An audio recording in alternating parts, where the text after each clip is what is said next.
Blackstone Audio presents Sassafrass, Cypress, and Indigo by Ntozake Shange.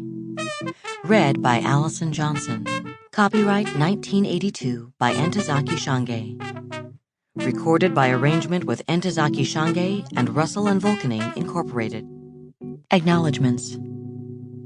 This book was made possible by grants from the Solomon Guggenheim Foundation, the New York State Council on the Arts, the National Endowment for the Arts, and the MacDowell Colony. I thank Bonnie Daniels, who unfailingly assisted me with the varied manuscripts that became the novel. I must also thank my editor, Michael Denneny, for believing the novel was lingering in my soul. All characters herein are fictional. Any resemblance to persons living or dead is purely coincidental. Sassafrass, Cypress, and Indigo is dedicated to all women in struggle. Where there is woman, there is magic.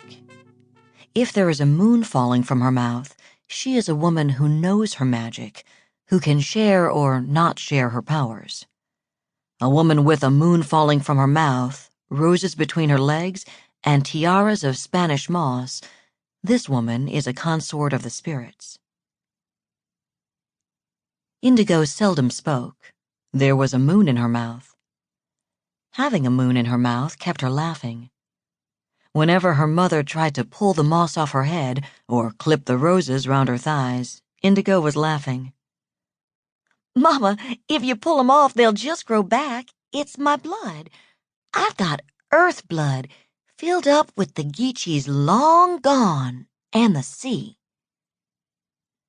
Sitting among her dolls, Indigo looked quite mad. As a small child, she stuffed socks with red beans, raw rice, sawdust, or palm leaves, tied ribbons made necks so they could have heads and torsos, then eyes from carefully chosen buttons or threads, hair from yarns specially dyed by her sisters and her mama, dresses of the finest silk patches, linen shoes and cotton underskirts, satin mitts or gloves embroidered with the delight of a child's hand.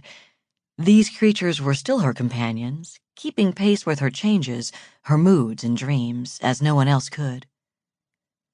Indigo heard them talking to her in her sleep.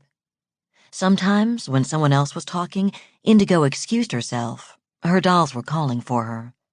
There was so much to do. Black people needed so many things. That's why Indigo didn't tell her mama what all she discussed with her friends. It had nothing to do with Jesus, nothing at all. Even her mama knew that, and she would shake her head the way folks do when they hear. Sample complete. Ready to continue?